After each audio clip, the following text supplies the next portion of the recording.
Since 2001, nearly 13 million people in Africa have been reached with TB treatment.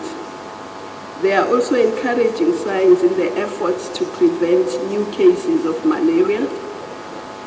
The burden of malaria in Africa is down by 1/3, and 8 countries have already achieved the targeted reduction of 75% in malaria incidence since 2000.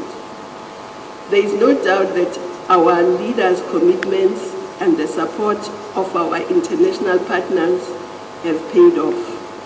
In this regard, the AU Roadmap on Shared Responsibility and the Global Solidarity of July 2012 has the potential to enable us to control and eliminate these diseases if well implemented. Excellencies, even though we're making progress, Africa still remains off track in reaching the MDG target of halting and reversing the global TB epidemic by 2015, and is the only continent not on track to achieve a 50% reduction in TB mortality. For malaria, Africa remains the continent most heavily affected, with severe effects on maternal and child health. Even though malaria is cheaply preventable and curable in Africa, it continues to kill. On average, a child every 30 seconds, and this is totally unacceptable. Before the 2001 Abuja Declaration, HIV treatment in Africa was almost non-existent. And 11 years later, 7.5 million in this continent are receiving antiretroviral treatment. It is also significant to note that in 7 countries in sub-Saharan Africa, new HIV infections among children have been reduced by 50% or more. And Africa is now leading the world in the drive to eliminate mother-to-child transmission of HIV by 2015.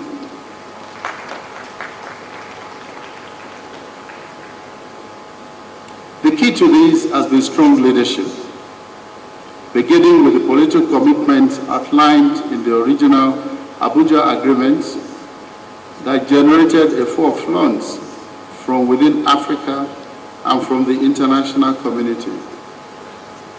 It is also significant that scientific advances have also played a major role with simplified diagnostic tests and safer and more effective treatments, along with the commitment of health workers continent-wide. Yet, malaria, TB, AIDS, and other infectious diseases still pose a significant threat to the well-being and development of people in sub-Saharan Africa. From these assessments, the time is ripe for a more concerted effort by African leaders on truly taking greater responsibility and funding health and not relying heavily on donor agencies. To consolidate our progress in addressing the heavy burden of these infectious diseases in Africa, we must, with increased urgency, develop a stronger, homegrown, sustainable health financing framework. We must take ownership of the process and drive its implementation. Excellencies, one of the greatest challenges we need to address is the dependency of many national responses to AIDS, TB, and malaria on external financing and foreign-produced medicines. In the case of HIV, for an example, over 60% of continental investment is mobilized externally, and over 80% of treatment is imported.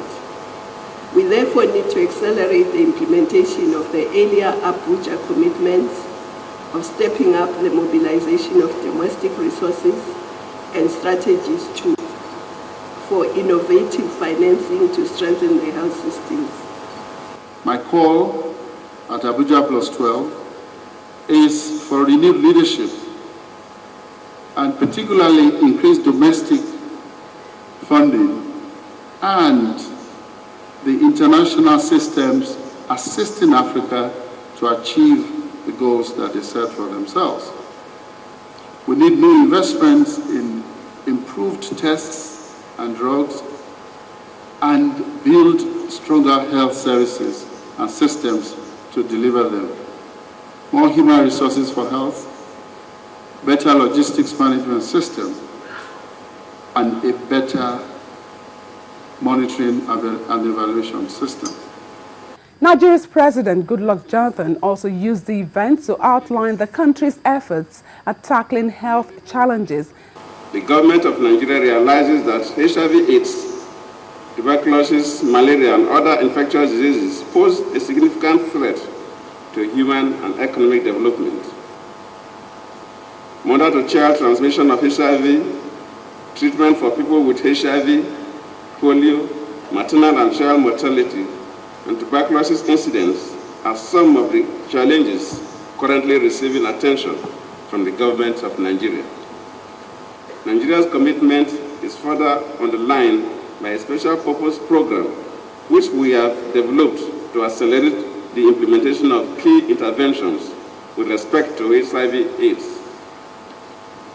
This program, which we have tagged the President's Comprehensive Response Plan, will help us to bridge existing service gaps, address key financial, systems and coordination challenges, and promote greater responsibility and accountability for HIV/AIDS responses at national and subnational levels.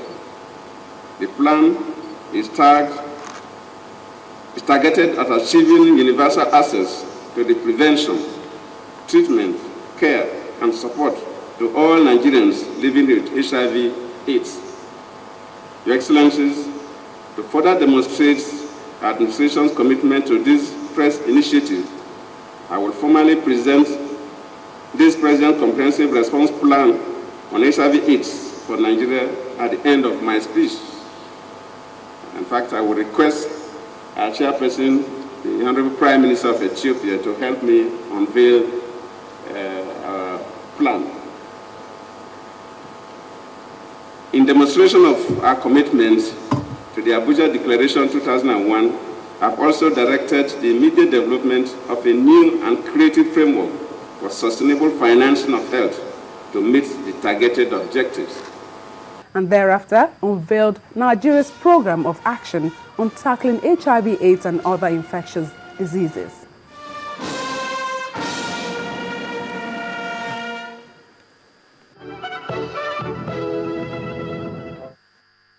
After the break, we'll bring you resolutions from this meeting. It opens with a gate of arts, moves into windows of creativity. She finds the only English word she knows from somewhere hidden in the belly of a 4'9" body, and instead of "I won't get," she greets us with "bye-bye." Branches into rooms of color,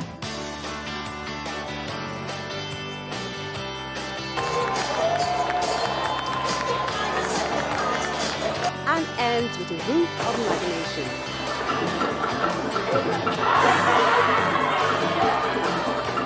Walk into Art House. The pieces all come together at 9:30 p.m. every Saturday. Art House, lights in art. Welcome back. With only 8 African countries on track to meeting the health-related Millennium Development Goals of reducing by 75% child and maternal mortality and infectious diseases, the AU heads of states have once again pledged to commit more funds to health while ensuring its proper use. On the final day of the special summit, the Assembly of the African Union, made up of heads of states, top government officials, international and donor agencies, vowed yet again to take ownership of the healthcare challenges confronting the continent. Some of the resolutions include accelerating progress to meet the Millennium Development Goals for healthcare, taking responsibility for financing the sector, and creating a synergy between African countries and donor agencies to reduce duplication of effort and waste of resources. Similarly, programs addressing gender inequalities, are to be integrated in our development programs.